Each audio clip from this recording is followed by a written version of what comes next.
Have you considered a payday loan? Does someone you know use them? Do you understand the impact of these short term loans? Well, would you like payday loans explained to you? If so, keep watching. Hi, I'm Elizabeth Naumovski, host of Finance is Personal. Many are living paycheck to paycheck and quite frankly are short on cash. We've all heard of check cashing services and payday loans, but what exactly are they? We've seen ads that say get access to your cash without paying hefty bank fees. Now, did you know in Ontario, the maximum cost of a payday loan is $15 per 100, and in Prince Edward Island, it's $25 per 100? Now, what does this mean? It's supposed to be a short-term loan, but that's not how it's being used. Today, we will explain payday loans. What are payday loans?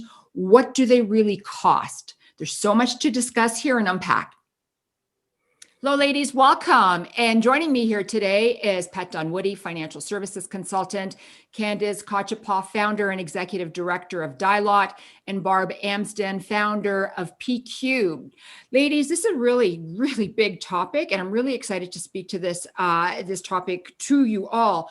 Candice, I'm going to begin with you, and what I'm going to do is actually read what a payday loan is. And I have it here. It's from the Canadian Bankers Association, and it says, a payday loan is a small, unsecured, short-term loan that is typically repaid within one or a few payday cycles. Usually, when taking out a payday loan, the borrower must have a bank account, provide a post-dated check to the lender for the full amount of the loan, plus interest and fees. Candice, can you please explain what that means? Sure, that's a mouthful, Liz. Thank you so much. So in everyday terms, a payday loan is an emergency short-term cash advance that you can access from a payday lending source until your next scheduled payment from your employer. And the ideology behind a payday loan is that it is meant to help out an atypical financial crunch. So not something to be accessed on a continuous or even long-term basis. Mm-hmm. And the thing that is important to know about the parameters around the payday loan is that you do need to have a bank account in order for the funds to be deposited into the account. You don't necessarily just walk out there with cash. If you don't have a bank account, what typically happens is that they offer you some kind of a credit card type of service so that your funds can be deposited right onto that card, which incidentally can most likely only be used within another pay lending service. Oh, wow. Okay, so Barb, let's go to you. What does the law say? So the law says, and to my surprise, as we researched this, that Canada's criminal code says you cannot charge more than 60% annually. So that was a bit of a shock, considering kind of the worst credit card rates we're hearing about are more close to the 20 to 30%. On top of this, there's an exception for payday lending by provinces. And the provinces have allowed high rates, but they're trying to balance the needs of with the ability for the lenders, payday lenders, to be able to give the crunch money. It's just that it's not turning into crunch money. So Ontario lowered the rate that had previously been charged to 391% a year. That compares to the 30%. Our poor friends in Prince Edward Island, it's 650% interest. They tried to, this is the government's, they tried to limit rollovers or concurrent loans, so you couldn't just borrow some more and pay off the next. However, that doesn't work.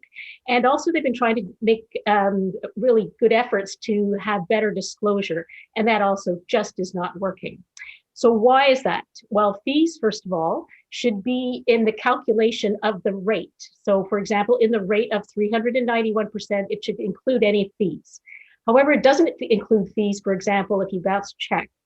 And worse than that, most lenders now, to make up for the money they think they lost when the rate changed, they began cross-selling new services. So loan insurance, credit monitoring. If you look in Better Business Bureau in Lower Ontario and probably other provinces, there was a lot of complaints. And one woman said she paid $2,300 over 7 months and only $275, so about 10%. Actually went to reducing principal. And January 29th, there was a CBC marketplace. They must have heard you were doing this taking. A woman was told that loan insurance in her case, which was already included in what the money they'd showed her, was only going to be for job loss, just in case she had job loss, was going to be $10 to $15 a month. It turned out to be $115 a month. And when she stayed home to look after 4 kids during COVID, she still didn't qualify for it. So all this money being paid in no value. So one thing people really need to know is that typical financial institution regulation and protections do not apply with payday loans. Governments do not require that lenders consider your financial situation. They don't audit lenders or use secret shoppers to see if they're complying with legislation. They don't mandate reporting of loans to see if the system's working. They don't check out the ads to make sure that they're truthful and fair.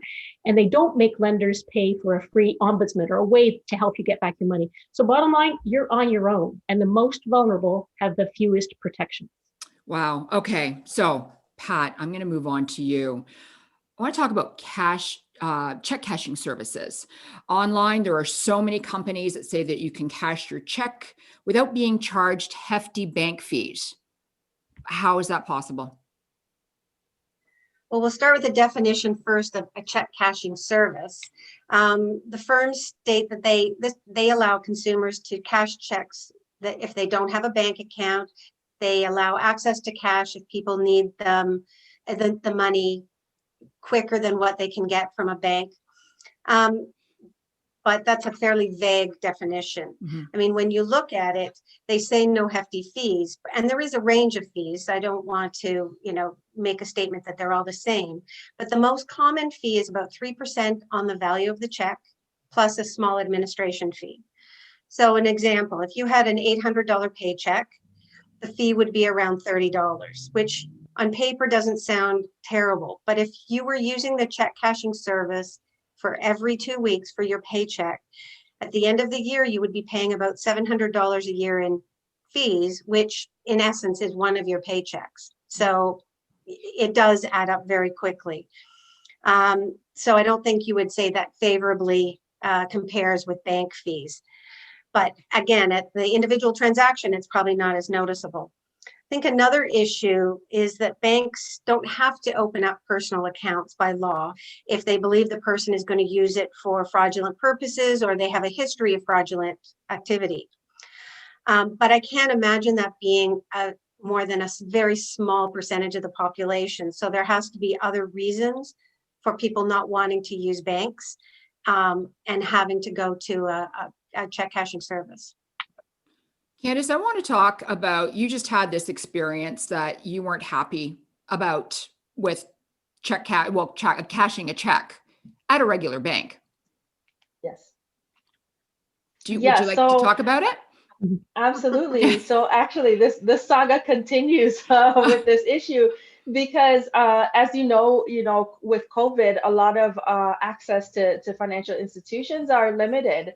Operating hours are limited and all that. So I actually had to put a check through the ATM. And was identified. It was a legitimate organization, community-based organization, who had sent a check for services rendered. And I put the check in, and and typically it's a 5-day turnaround for the release of the funds. Well, 5 days in, and still no release. There's still a hold on the funds. And I actually did my due diligence, I thought, and I called the bank and I said, I noticed that there's still a hold. What is, what's going on here? And they said, well, because you put it through the ATM, it is 5 days. However, you put it in on a Saturday, which means that it will actually be released on the 6th business day. So the 6th business day means the next Monday. So that's a week in between. And also it's at midnight on the 7th day.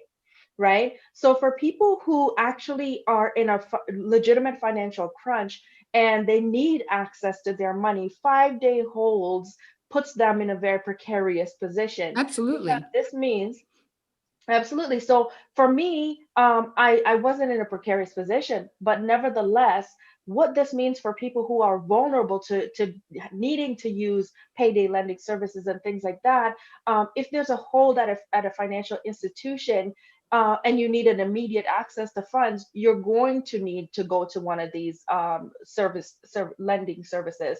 That means if your bill, whoever you're paying a bill to, goes directly into your account, there's no money there because of the hold, that means that you're going to be charged on both ends for insufficient funds. So you're going to be charged from your banking institution as well as from your billing company, right? And on top of that NSF fee that you will get, there's also other fees that accumulate because of delinquent funds, right? And what's really So important too, Candice, is there's 4 of us here on this screen, and 2 of you just had banking problems without being absolutely. able to cash checks. And I know that, the 4 of us are okay if we don't get our money within the next, couple of days, a week or 2, we're going to be okay. But there's a majority of people out there that really, really need to have that check cashed because they need to put food on their table, they need to pay their Absolutely. rent, and they need to take care of children. Absolutely. Absolutely. Elizabeth, I'll add to that just a bit because I was the other person that had a similar issue. And so I did research on it because we had to have a face-to-face conversation with the bank manager. And their reasons for holding the checks are to ensure there's money in the other bank account, to ensure that there isn't a stop payment placed on the check, which are very legitimate. But they also say it takes a while to ensure that the money's there. Well, money, maybe historically it took a while to clear checks, but they certainly clear electronically now much quicker. And to be honest, my check was with one bank and I was depositing it into the same bank. So I don't know why they couldn't peek into the other bank and see that the money was there to make the deposit. So I think there has to be additional rules put into place to assist with this, for sure. Well, what's really interesting is if you do a stock trade, it takes trade plus 2 for the stock to settle. So why is it that we can't even do, deposit plus 2 in order to, speed up the check cashing services as they are? Right. It doesn't make sense, especially with technology these days as well, right? I mean, everything is so instantaneous now that it doesn't make sense, Candice, that they're going to hold on to your check for 8 days or 9 days or whatever it is. So I'm going to continue with you, Candice. Yeah. People complain that, credit card interests are really, really high at 29%, and then the compounded interest, which gets added to it. But, as we had said in the beginning, most don't realize that when you use a payday loan, you're actually paying 300 plus interest on it. And it's mostly racialized and low income communities that use these services. And repayment stipulations are not clearly defined, as we'd all seen on that marketplace undercover show that they did on January the 29th. So what do customers need to know about when they're managing, dealing with payday loans and repayment, just to stay on top of all of this? Yeah, this is an important piece because a lot of people think just, when you access the funds, if you can pay it back within the period of time, then you're set, you're good to go, right? The things that people need to know is that lenders do not tell you that there's no grace period of your repayment plan, first and foremost. So your line of credit or your payday loan goes into default on the next day that you miss your payment, your monthly payment, right? Or your weekly payment, whatever the case is. So people really need to pay attention to this. If you are in a situation, if you're precariously employed or anything like that, and you're in the situation where you know that there's a potential for you to miss a payment, you should do this as a general rule anyways, to call your lender and let them know or communicate with them in some way. Not that it's going to change the outcome with payday lenders. It's not going to, but nevertheless, it's good practice, right? The other thing that they won't tell you is that you have to pay attention to your repayment amounts. So what is being applied to your principal balance versus what is going towards your interest alone. And these are there's significant differences in between them, especially depending on how much you're borrowing. Right. So people really need to pay attention to that. The next two things are always pay more than your minimum balance. This is a given, right? But that also goes with credit cards as well. Absolutely, absolutely. But that's a minimum understanding of financial literacy. Always make sure that you pay more than your minimum balance. Yes. And the last thing is be aware that in order to ensure most of your payment goes towards your principal amount, you must make the payment before your monthly statement is produced. Mhm. I had a conversation with someone about this because the interest that they paid, I think their monthly payment was $200, and the interest that they paid was $165 of that $200. Wow. So the amount that went to their principal was ridiculous, Mhm. right? And this person was thinking that they were being prudent about paying, making extra payments. Nevertheless, you need to be aware when the statement comes out in the month, if you pay the day you receive that statement versus before or after, it changes how much money is actually going towards your principal. And that's really important. Barb, what does the data show us? So that's very interesting. The problem is good data is hard to find. The Ontario government, for example, and other provincial governments which license payday lenders, they say the data is not available. Well, they can ask for it, and it doesn't seem that they've been doing that. So a study done by the Financial Consumer Association of Canada, Agency of Canada, sorry, a federal agency, found in 2016 that payday loan use more than doubled from less than 2% to over 4% of adult Canadians between 2009 and 14. We don't have anything after that, but I suspect it's gone higher still. Less than half understood that payday loans were a lot more expensive than alternatives. As the way in Ontario, at least it's supposed to be quoted, is $15 per $100. That's the rate. So people think 15 per 100, that's 15%. Wrong. The actual rate is 26 times that much in Ontario and even more in PEI and Newfoundland. Thirdly, while 45% typically were using payday loans for unexpected expenses, like Candice was mentioning, car repairs and so on, 41% were using them for expected necessary expenses like utility bills. And that's just, it is a recipe for disaster. Yes. There was another study which was bankruptcy, and if you can't pay back your loans after a while, it kind of leads to bankruptcy. And it was done in just last year, or 2019. So it said payday loan use by already heavily indebted borrowers is continuing to rise. Average payday loan sizes is increasing. So even though we haven't had much inflation since 2011, people with amounts of over $2,500 was only 1% in 2011, 15% in 2018, and 20% in 2019. So the average, and I won't keep on going with all these numbers, and there's no test afterwards. The average insolvent payday loan borrower was paying $1,923 a month in interest alone on all their loans. That's not just the payday loans, but other ones as well, because they'll often have credit card and so on. It's about 70% of their take-home pay. You can't live on that. Yeah, you can't survive off of that. No, almost 1 in 2 of the insolvencies for people between 18 and 29 involve payday loans. Now, it's not saying payday loans is causing them to go bankrupt, but it's a feature there, and it's certainly related. Nearly 4 in 10 of the bankruptcies in Ontario for individuals involve payday loans.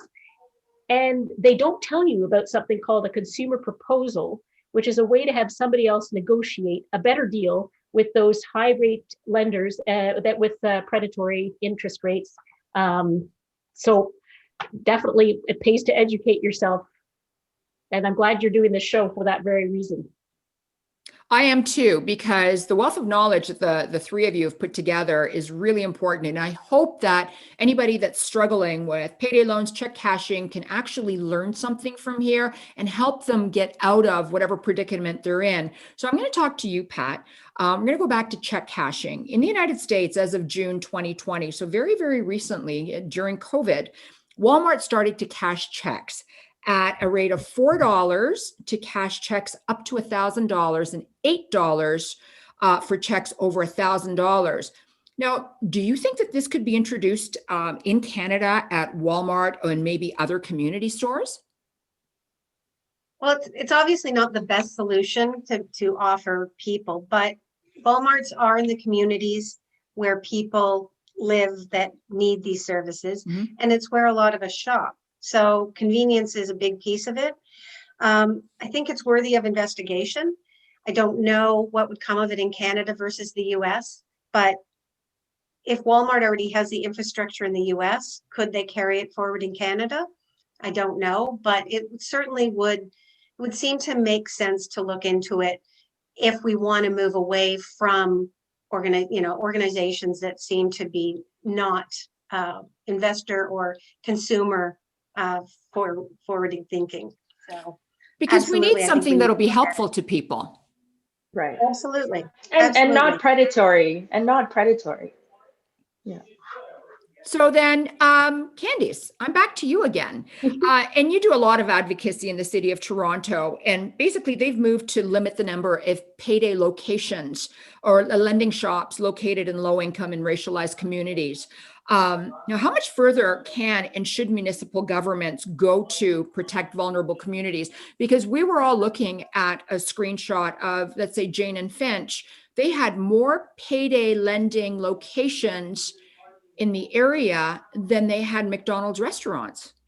Yeah, yeah, absolutely. And it's good that you kind of let in that way, Elizabeth, because I'm just going to give you a snapshot of some of the numbers of payday loan services, shops, right, that exist per ward.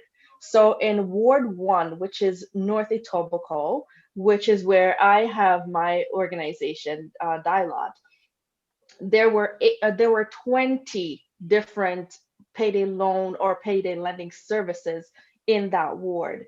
In Scarborough Guildwood, there were 18. And these are typically racialized lower income communities. In York Southwest, Southweston, there's 21 compared to Beaches East York, which is upper middle class, right? There were 4. And in Parkdale High Park, there were 5, right? So the city of Toronto, with much advocacy from Acorn Canada and a lot of other groups and individuals coming together and saying, look, these are predatory financial practices. We can't continue to expose our people to these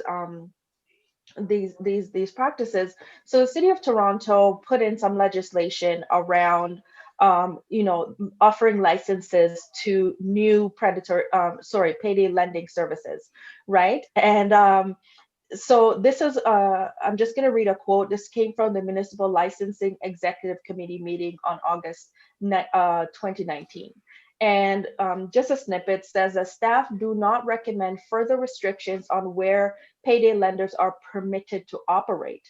What they do suggest is that the Economic, Social Development, Culture, and Employment and Social Services consider as part of the Toronto Poverty Reduction Strategy initiative to promote lower cost financial services, right? So whether that means to partner with a financial institution, a public financial institution, or create another mechanism where people can access lower cost financial services, that is something that they do recommend.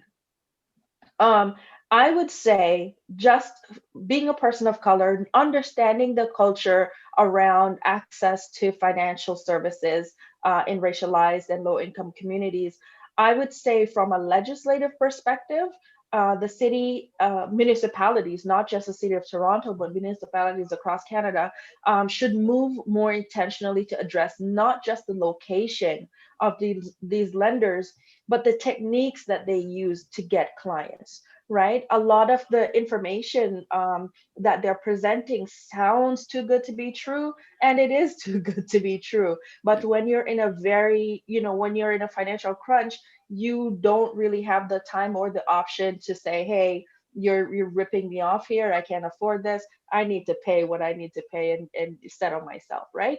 That's typically the approach. And then I would say on the side of legislation and what governments can further do is to require payday lenders to provide mandatory payday loans costing services education to borrowers, right? So this will decrease the opportunities where lenders prey on vulnerable populations. And I think those are the two major pieces that need to be addressed in the immediate, because as we know, we're hoping to be on the backside of COVID, as soon as possible. Well, when that happens, the financial implications is going to it's going to be an avalanche, right? And so these support mechanisms, these protective factors need to be put in place starting now.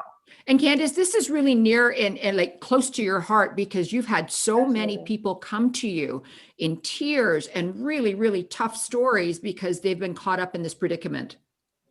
Absolutely. And the fact of the matter is, people don't want to be in a situation where they have to use a payday lending services.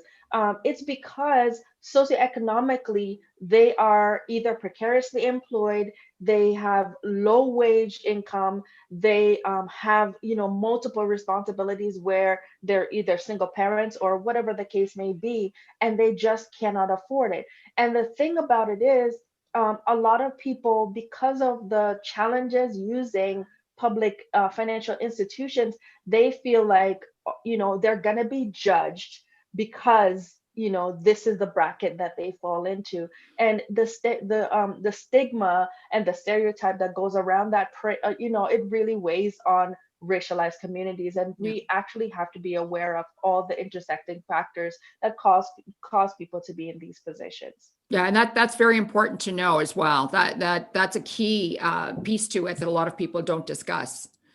Pat, I'm going to go to you now, and let's talk about some regular check cashing, because the rules and regulations seem to be all over the place. It is. I mean, just at a high level, banks are regulated at a federal level. So regardless of where you go, you should be following the same rules. Unfortunately, check cashing and services like that are provincially regulated. So it's not going to be the same. And I've heard all the stories that you were just talking about at the municipal level. And I spoke to my municipality, and unless they are against any kind of bylaws, they are loath to say no to a company coming in because they don't like what they do. So we've got to get around that whole mantra as well. But I mean, banks at the federal level are required to offer low cost accounts for people that meet certain criteria, and that's about $4 a month. And that's youth, students, seniors that are getting their guaranteed income supplements, and beneficiaries of the registered disability savings plan. What I'm thinking and what I believe is that they should maybe expand that criteria to anybody living below the poverty line, or some other clear definition that would be easy to explain to people. It would be incredibly helpful to anybody in that part of the community that needs a banking service and aren't comfortable going to a bank thinking that the fees are going to be high. The Banking Association also makes banks offer short-term loans and credit options like lines of credit, credit card advances, and overdraft protection, which could also allow people to get some short-term money if it is a case of just a couple of days. The interest rate still could be high, but at least you're dealing with a secure organization and institution that you have the ability to raise a complaint against if there is an issue, whereas I don't think that's possible given check cashing services. Okay, so Barb, what did we see from payday lenders during COVID? Well, this started about, you and I started discussing this about a year ago. In early 2020, I saw what I thought was an increase in payday and high interest line of credit advertising on the TV, on billboards, and so on. And for example, this ad here doesn't mention sky high interest rates, and there's even in the small print. Even in small print on ads that you can see up close, it just sort of says some conditions apply. So maybe this in early last year was part of the typical annual marketing process because people have overspent at Christmas, in which case maybe it's okay. We've been lucky in the last little while because we've had SERB and other government programs helping people out. And it's possible that some people will have been able to use these to pay down some of their debt. But I would like to say, here is the most recent ad I've seen. And we've got to be ready for when these income supports stop. Why would a company such as is mentioned in this ad give a cash advance for free? And it's because these lenders know that once somebody uses a payday loan, they'll often use it again. In fact, they may need it right away without knowing the real cost and how hard it is to get off that treadmill. Because once you're in a debt spiral, you can't protect yourself and you really can't give your families and the kids what they need either. Now, how about you, Candace? You have a lot to say about this. Yes. So I think this is why it's so important to address the number of payday lending facilities in lower income and financial and racialized communities, for the simple fact that the financial circumstances that led up to the initial use of the payday loan will not just magically get rectified once the first payday loan is repaid. Lenders know that this is a wage issue that is systemic. It's something that's pervasive, it's ongoing. So if they offer free lending solutions, the implication is that there are no strings attached. So people who are in perennial financial difficulties feel like, the first time was free, so therefore, this is just gonna continue on, and I'll be fine. I'll be able to pay when I'm able, no issues. This, as we know, is not true. The other thing I want to point out is the increase in offers being sent in the mail to people's homes, right? So not only are payday lenders targeting people through media, through the TV ads or radio ads or whatever the case may be, or newspapers, used to be, paper copies, but now they're actually sending you offers at your home. And so this brings up another issue of privacy and access to information. How are these lenders, even if you've never accessed the service, how are they marketing to you in order for you to access their service? So really wanting people to pay attention to this. When it says free, and I do the air quotes, when it says free, pay attention to that free, because it actually comes with hefty fees. Well, the thing is, there is nothing free in life to begin Right. with, right? There's always something, even when they talk about this is a free app or this is free, it's not free. What they're doing is using your information. They're always using you for something. There's never anything that's free. So having said that, I want to tap into all of you right now. We're just going to open up the floor. In closing, I would like some words of wisdom from each of you, to help people that are caught up in this cycle. What checklist of questions should they ask themselves before they go to an institution? What words of warning? What red flags? I'm going to start with you first, Pat. But a couple of things. First, from what we've heard on Marketplace, I was surprised to hear that some of the operations don't allow a client to see the contract before they sign it. And we're always So- told to read before we sign anything. Read the fine print. Absolutely. Right. The whole concept is, if it's a contract between two people, you have to understand what it says. So I would say, if you're not allowed to see the full contract prior to getting the money, I wouldn't sign it and try to find someplace else to get the funds. Another one for especially for payday loans and others, see if your employer can e-transfer or electronically transfer the funds some other way into your account directly. I would say, I don't want to say free, but almost free to do that. And then you have access to those funds right away. So that would be something I'd want to do right away. I'm personally going to reach out to Senator and Barb, I'm going to mess up her name, Perrette,